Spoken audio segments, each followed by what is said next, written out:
Big Al's Rant with Caden McFarland, powered by Jack Cassee Ford. Hello, my friends. Welcome to another Rant with Caden. This is Al. We have so much to cover tonight. So many things going on over the weekend. Not all very pleasant, but we must address it as well. But let's begin with TU's situation last night at Houston, primed for a major upset. Came up inches short of overtime. Not actually inches short of an upset, but inches short of overtime. Would have been the team's first victory over a top 15 team since that miracle on 11th Street against Texas A&M back in 1991.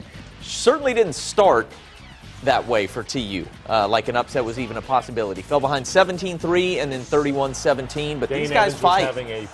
Was having a horrible first quarter. Yes. What was he, 3 for 10 to start things out? Yep.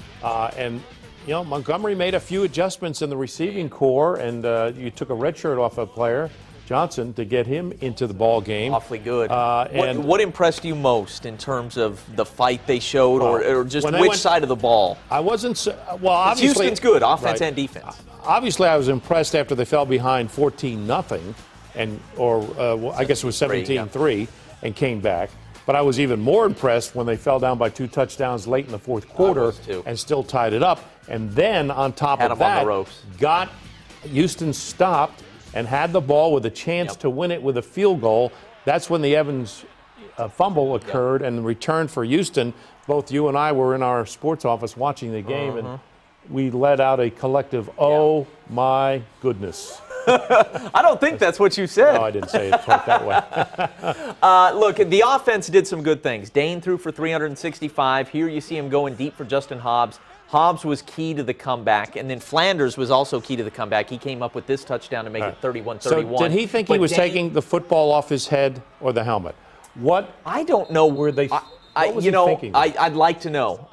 That was so bizarre, and then so clearly a situation where you invite the referees to throw the flag.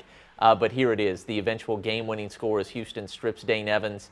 And look, for a senior quarterback, that's just a mistake you can't make. I mean, he threw for 365 and then got him back in position to tie it, but that's a mistake you can't make as a senior quarterback if you're going to go in and beat the number 13 team in the country. I mean, we love Dane, but you can't make that mistake and expect to win this ball game. But here you go. They drive 74 yards. They're inches away.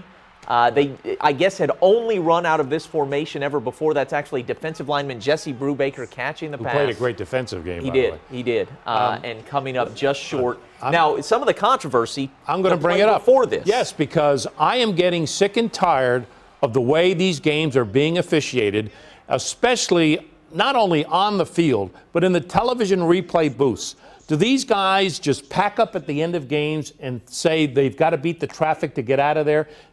We've seen so many games end on controversial non-calls. It's getting ridiculous. And it's inexcusable. Now, the situation is the play before that one at the goal line, Houston had too many men on the field. Yes. So Tulsa would have had another timeout and closer to the goal line. Yes. So maybe they would have been able to run off 2 plays. And I would like to hear what Coach Montgomery has to say, because it's not the kind of thing that I pay such close attention to that I know for sure what should have happened. Obviously, the referee should have caught that there were 12 men on the field. It's not the coach's job to watch what the refs are supposed to do as you were watching in the first place. They went so fast. That's what I was telling you.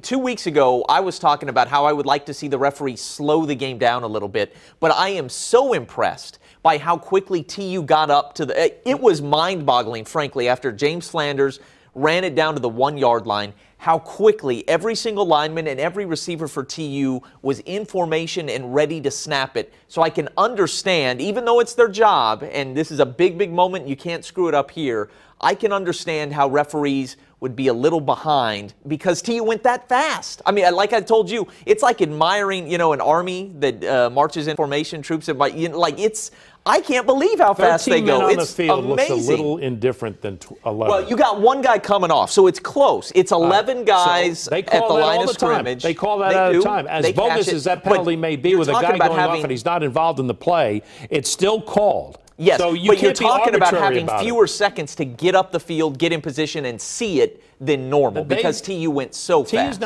I know, but TU's not the only team that plays fast football. No, but that's the point. 12 men on the field gets missed in this situation a lot. It really does. Week to week, if you watch college football and you watch teams that play with this tempo, it does get missed. Well, still inexcusable in my.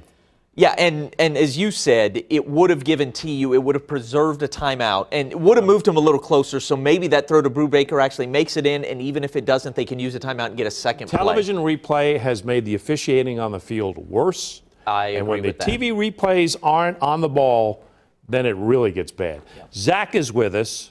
Hey, guys. So if you have a question we got about anything on the that TU you would controversy? like, anything? Nothing on the TU controversy, but Kenneth says, not a TU fan, but Montgomery was a great hire. What do you guys think? Oh, no doubt. Yeah, he's such a great hire that if he keeps winning, he'll be gone next year. You mentioned last week Houston would be an interesting landing spot. I mean, everybody thinks Tom Herman's getting the Texas job or the LSU job. Going into this game, we were thinking that maybe Houston would be down and out because of the loss to Navy, because they were out of the national championship picture. I don't know if Houston played uninspired last night. I want to give more credit to TU in the way they played last night. I don't want to hear have some fight. Right. They played well enough to win. Maybe should have won. At least have gone to overtime.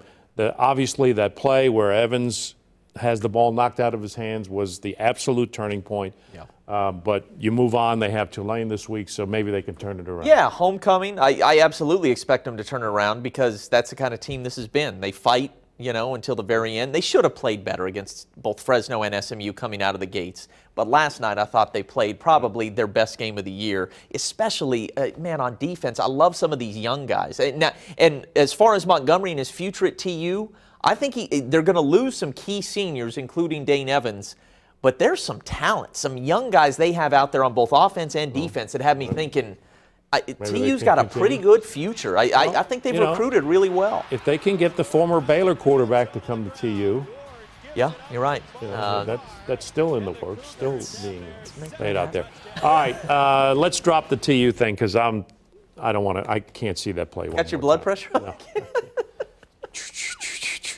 All right. Oklahoma. They won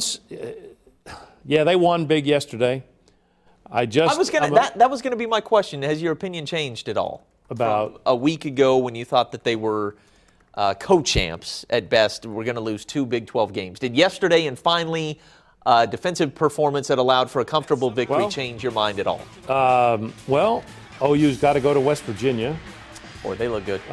Jumped all the way up to 12. They've got a couple of tough road games left. No doubt. So, no, I'm not going away from my 7-2 tie for the lead stance. Totally reasonable. But that I was just going to mention P. Ryan. Just when you thought that P. Ryan was becoming 100%, he pulls a muscle. I know. And a thing that can they say sometimes. Slight muscle, but listen, and they say he could have played if he needed to. I'm not buying it because he was still limping after the game like that.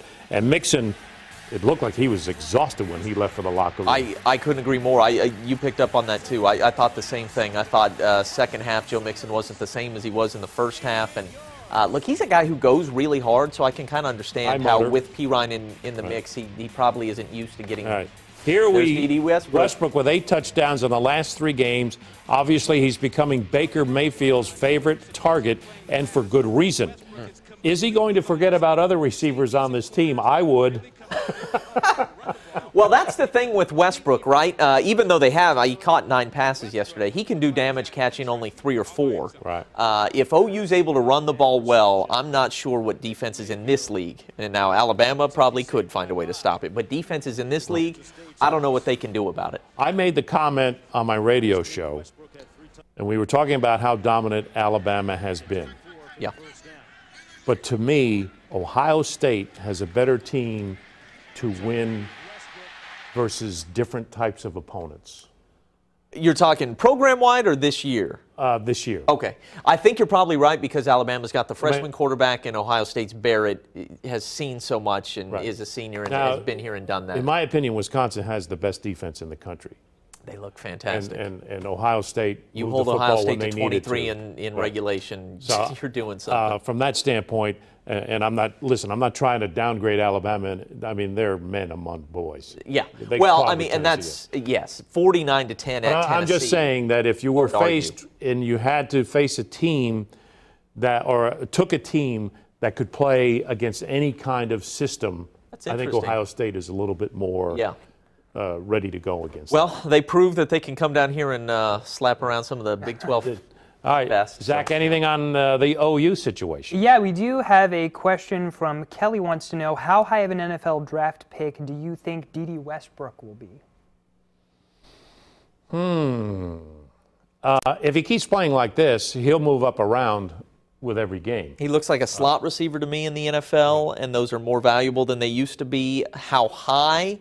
Not as high as Sterling Shepard because he doesn't have the same strength and he's just not as But he as may good a have player. more But he speed. does have more speed, without a doubt. It depends on what the team is looking for. If they're looking for a deep threat, then Westbrook could move up. He can take the top off a That's the defense, way no that thing doubt. is shelves. Yeah. If it by need. I- So he has a shot. Having- but he keeps this up, and he's not losing the football. He's getting open. Sure. He's beating some pretty good corners. You got to figure that we knocked the Big 12 defense, but you would think that defensive backs would be acclimated to this kind of stuff by now, right?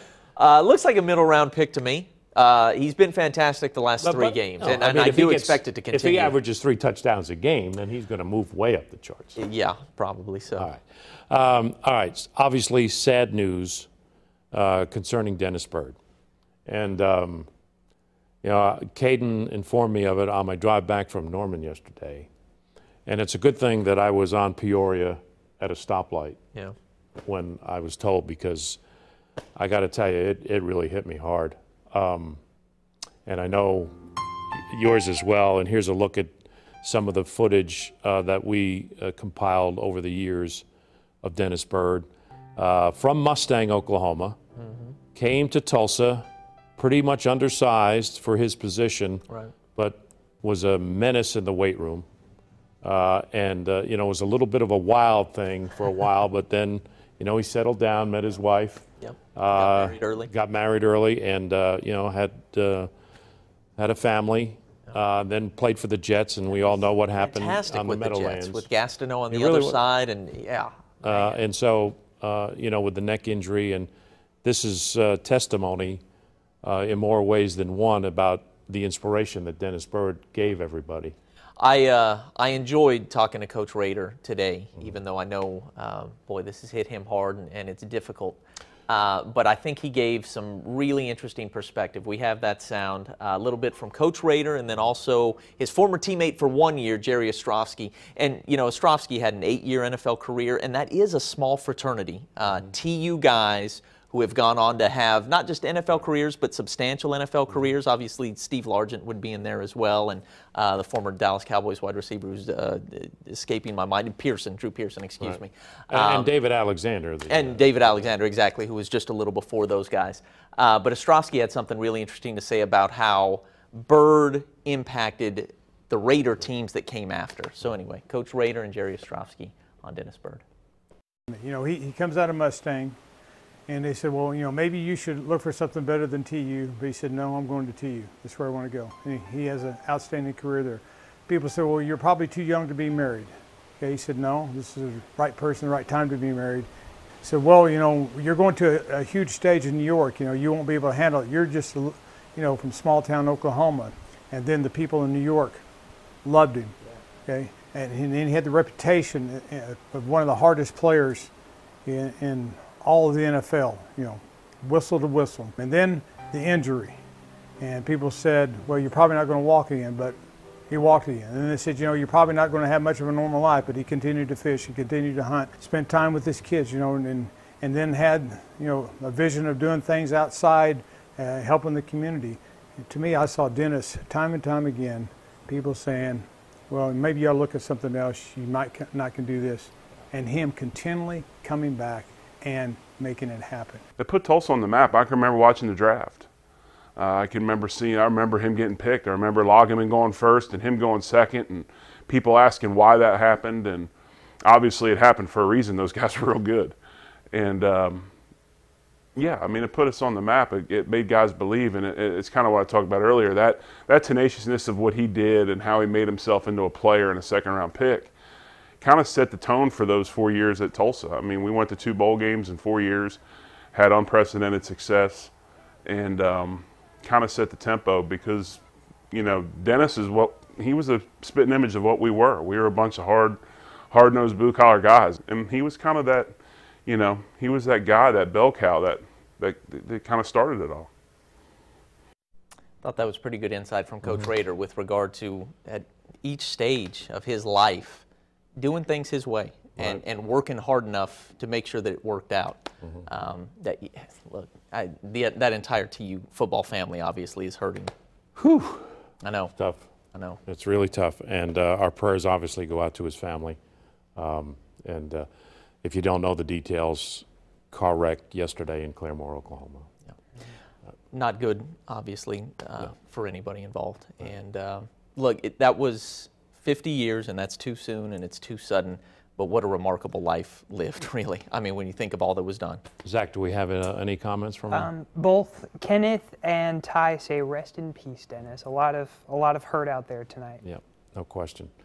All right, well, we appreciate you being with us for the rant tonight. We get back to the NFL game with Indianapolis leading, and we'll see you next week, everybody.